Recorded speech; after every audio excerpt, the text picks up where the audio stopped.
Oi, pessoal. O objetivo dessa aula é mostrar para vocês um pouco do que será a disciplina de ATAL no período 2015-2. Eu vou fazer isso através de alguns exemplos e mostrando alguns tópicos que vão ser abordados na nossa disciplina. Então, como o nome da nossa disciplina é Análise Técnica de Algoritmos, a gente vai começar falando um pouco sobre o que é um algoritmo. Um algoritmo é uma sequência de passos computacionais para realizar uma tarefa ou para resolver um problema. De forma técnica, a gente diz que um algoritmo transforma uma entrada na saída desejada.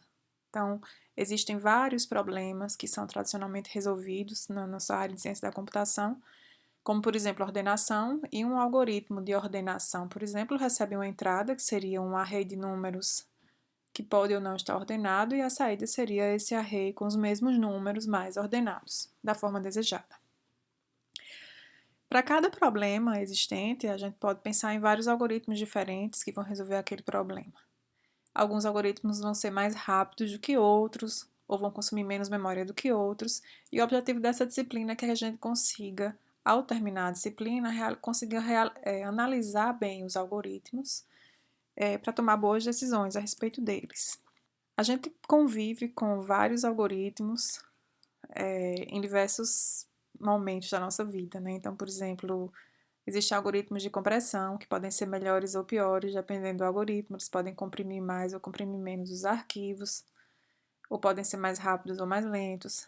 Quando a gente usa o Google Maps para descobrir o melhor caminho entre dois pontos, a gente está nada mais nada menos que resolvendo um problema computacional de descobrir qual é o menor caminho entre dois pontos de um grafo. A gente pode pensar que é a nossa timeline do Facebook. Existe um algoritmo que roda para decidir o que é que vai ser apresentado para a gente ali e que precisa ser muito rápido, porque ninguém vai gostar de entrar no Facebook e passar uma hora esperando que esse algoritmo decida o que vai apresentar para a gente. Enfim, o mundo está cheio de algoritmos e nós estamos o tempo todo lidando com algoritmos, mas como cientistas da computação, nós precisamos entender a complexidade dos algoritmos e saber decidir sobre os melhores algoritmos quando nós estivermos programando. Um exemplo de um problema é o problema da multiplicação. Então, dois números, cada um de n dígitos, e eu preciso multiplicar esses dois números. Existe um algoritmo que a gente aprende na terceira série, né? Eu vou, por exemplo, aqui multiplicar 6 vezes 3, que vai dar 18, vai 1, 6 vezes 2, 12, com 1, 13, vai 1, 6 vezes 1, 6, mais 1, 7 e assim por diante. Depois eu somo esses três números e tenho o resultado final, o meu produto. Para realizar esse algoritmo, a gente precisa, se a gente pensar direitinho, a gente vai precisar, para cada linha dessa, por exemplo, 738, 6115, 9492, para cada linha dessa a gente vai precisar realizar duas n operações. Por que duas n? Porque eu preciso fazer uma multiplicação e depois a soma com o resto. E como eu tenho n linhas, a gente entende que, até desconsiderando essa soma final para dar o resultado final, o número de operações necessários para realizar essa multiplicação, obviamente depende do valor de n, e aumenta com n. E aumenta quanto? Aumenta em 2 vezes n elevado ao quadrado, aumenta de forma quadrática. Nesse gráfico, nós estamos comparando um algoritmo que o número de operações cresce de forma quadrática em relação ao tamanho da entrada, outro que cresce de forma logarítmica e outro que cresce de forma linear. Só para a gente ter uma noção de quanto essa função quadrática pode ser prejudicial ao desempenho dos nossos programas. Quanto mais experiente é um programador, menos contente com os algoritmos que ele escreve ele é. Então, o mantra dos grandes programadores, dos grandes projetistas de algoritmos, na verdade, a gente pode fazer melhor, porque eles nunca estão contentes com o algoritmo que eles têm naquele momento. Então, de certa forma, seria muito bacana se no final dessa disciplina todos nós tivéssemos esse mantra de olhar o algoritmo, a primeira versão do algoritmo, e ter a certeza de que a gente pode fazer melhor e fazer novas versões melhores daquele algoritmo. Por exemplo, Karatsuba, em 1960, viu que esse algoritmo de multiplicação não era muito bacana e criou um outro algoritmo novo de multiplicação, que não é tão óbvio quanto esse que a gente aprende na terceira série. Ele percebeu que se eu tenho dois números cada um de n dígitos a serem multiplicados, eu posso escrever esses números da seguinte forma. Se eu tenho esses dois números, 1.234 e 5.678, eu posso escrever, por exemplo, 1.234 como sendo 12 vezes 10 elevado ao quadrado mais 34. E 5.678 eu posso escrever como sendo 56 vezes 10 ao quadrado mais 78. Nesse caso, nós definimos quatro variáveis, A, B, C e D. Então, A seria 12, B seria 34, C 56, D 78.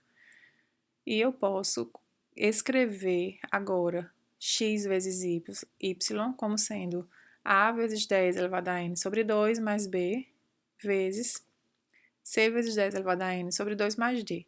Quando eu simplifico essa equação, a gente chega nessa equação asterisco. Essa equação asterisco é a equação que a gente precisa resolver. Como é que a gente resolve essa equação? Para os mesmos números que a gente já viu no exemplo, a gente tem A, B, C e D. Então, a equação está em verde, ali em cima. Então, o primeiro passo é resolver A vezes C. A vezes C, meu A é 12, meu C é 56, enfim. A vezes C, 672. Como é que a gente resolve A vezes C? Usando esses próprios passos recursivamente, até que a gente chegue em multiplicações de números de um dígito. No passo 2, eu calculo o último termo da minha equação asterisco, que é BD. O passo 3 já foi uma ideia que ele teve, porque ele percebeu que, na verdade, ele quer AD mais BC. Isso nos levaria a mais duas multiplicações, de A vezes D e de B vezes C. Mas ele percebeu que A mais B vezes C mais D vai dar AC mais AD mais BC mais BD. AC e BD foram os cálculos que a gente computou no passo 1 e no passo 2.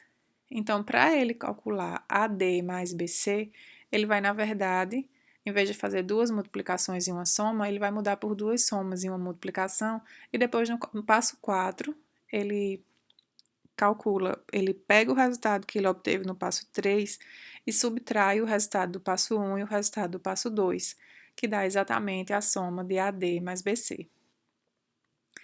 Depois que ele faz isso, ele vai multiplicar AC por 10 elevado a n, AD mais BC por 10 elevado a n sobre 2, e BD já tem o valor exato.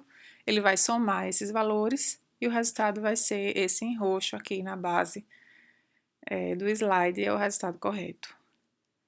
Então, não era um algoritmo óbvio.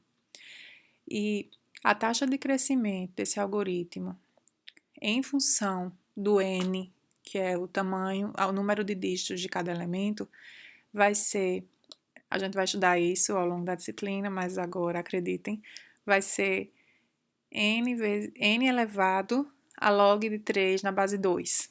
Log de 3 na base 2 é mais ou menos 1,58.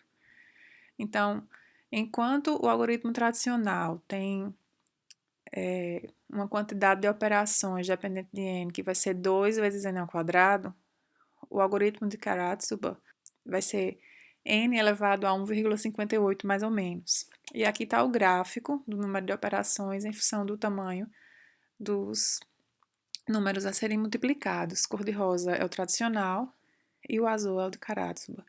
E a gente vê que essa nova solução, bem criativa, mas até fácil de entender, ela traz um ganho de performance bastante grande para um programa que precise multiplicar dois números.